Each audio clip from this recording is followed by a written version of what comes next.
We've all been there when we're overwhelmed with the information overload that is the modern fitness industry. The loudest voices are the ones who fearmonger you into stressing about minor details, as most people like to call the optimal bros, and then you have the just quote unquote stick to the basics bros who think lifting anything that isn't a barbell is somehow too complicated to use. Ultimately, most people tend to side with the argument of the lifters just sticking to the basics, even if they don't exactly follow that approach themselves. After all, bodybuilders have been getting jacked on the basics for a while, right? I have no issue with the basics. I just believe a lot of the people that promote this philosophy don't truly understand what the basics are. They tend to view the basics a bit too literally, while ignoring what actually makes these basic lifts staples in so many lifters' programs. The intent behind promoting the basics to lifters who've been overwhelmed with the minutiae is almost always good. The outcome usually is too. So what's the problem here if people that blindly promote the basics usually have good intent and the outcome is mostly positive? To break this part down, I need to explain the problem with most lifters' understanding of the basics. Shout out to Barbell Apparel, the channel's clothing sponsor. The 3.0 version of their Recon joggers have officially dropped, and I know firsthand these things are elite. I've loved all of their joggers. These are the best ones yet. The structured waistband is incredible, makes it super easy to go for that shirt tuck look that I absolutely love in the gym. I've got a few day vacation coming up out in the Midwest where I'm gonna be doing a good amount of hiking, so these are perfect for that. They're absolutely coming with me. Top it off with a lifetime guarantee, and this is just the perfect jogger. Like I said earlier, they take the basics too literally. In reality, the basics are concepts. Look at the bench press, for example. Is it a basic lift because it's a fundamentally sound lift that embodies the characteristics of a potent lift for hypertrophy? In my opinion, yes. But most lifters believe the bench press is basic just because it happens to be the bench press and it has history on its side. I'm all good with selecting exercises based on what's worked historically, and I do believe there's genuine value in it. But why do lifters become so complacent in their training approach when they take history into account?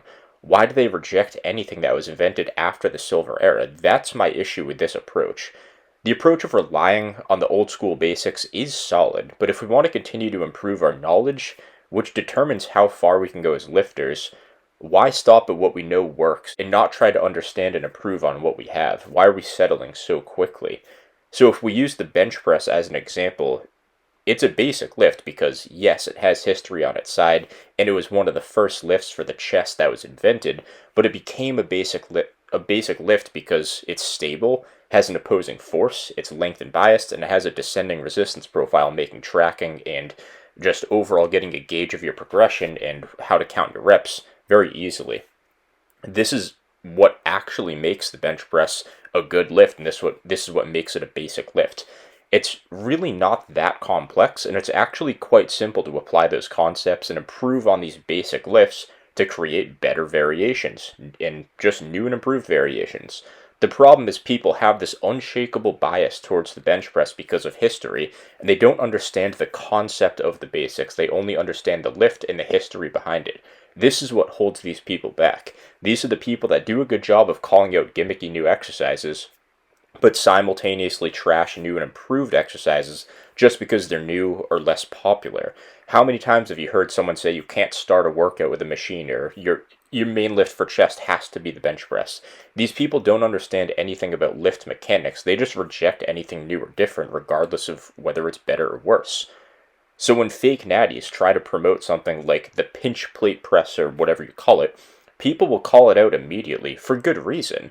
But when I do a preacher curl or Smith JM press, all of a sudden people get upset because they're not as popular historically as chin-ups and dips.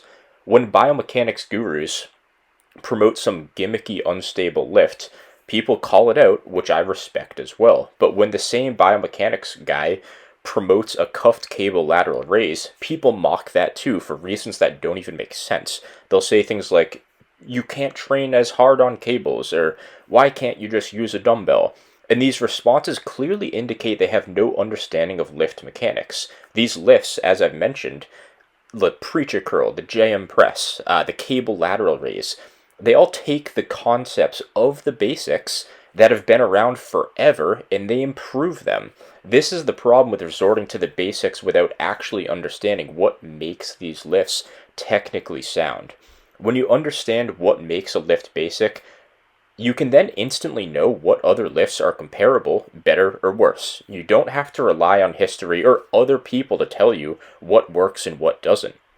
You're not a victim of the fitness industry. You're not a product of the fitness industry. You can think for yourself. If you see a new lift on social media, you'll instantly know if it's a good lift or a gimmick. If I personally never understood these concepts of what makes basic lifts basic, I would never have taken up the Smith machine. I would never have tried preacher curls either. I would dump on any selectorized machine in any machine really, and that's what I did for years.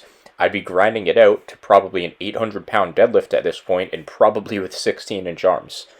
Anyone who sacrifices their critical thinking about lifting to jump ship and rely entirely on the basics is limiting any possible improvement or innovation to lifting. I get the appeal. It's easy to turn your brain off and settle for good enough. But why should we stop improving our understanding of lifting and programming? Realizing no other sport or industry does this. The athletes get better or the equipment gets better and makes better athletes. Of course, not all innovation is a net positive, but in lifting it absolutely can be. Every other sport has seen improvements over the years, whether it's at the highest level and the best athletes are now better than the best athletes from the previous generations, or maybe our genetic potential is the same, but the masses can all improve when they need more direct and hyper-specific work to bring up certain weak spots, or genetic work around genetic disadvantages. I won't get into genetics that much in this video, but here's a quick example which I believe will validate my argument even further. If you want to say we haven't seen any improvement in the top natural lifters in 50 years, fair enough. I don't believe this to be true, but let's assume it is for the sake of the argument. These top guys either did everything perfectly or they were genetically gifted. So, alright, the potential of what is possible out of the best hasn't changed. But what if we look at the people who aren't genetically gifted? Will these people reach their potential by sticking to the basics that the gifted guys use to get to their peak physique? My argument is no. I believe they need more specialized programming, more intensity, etc., to reach their own potential. So maybe we can't push the best of the best even further, but we can get more lifters to the top by improved training. These guys have no room for error. Just look at my arm growth. People say I'm genetically gifted, and I couldn't grow my arms past 16 inches with chin-ups, basic curls, dips, basic tricep work. And I was strong too. So to end the rant, I have a hard time believing I'd have gotten to 18-inch arms without the quote-unquote unconventional lifts I used in the process. I was completely stalled at 16 inches, sticking to the basics, the quote-unquote basics in that definition. And it wasn't until I included lifts like preacher curls, Smith JM press, that I really got growing again. Ultimately, sticking to the basic lifts throughout history will get you far, but can hold you back from reaching your potential.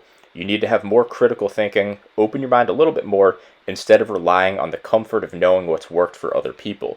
Use your brain, get outside your comfort zone, experiment with and learn from your training, and reach an elite physique.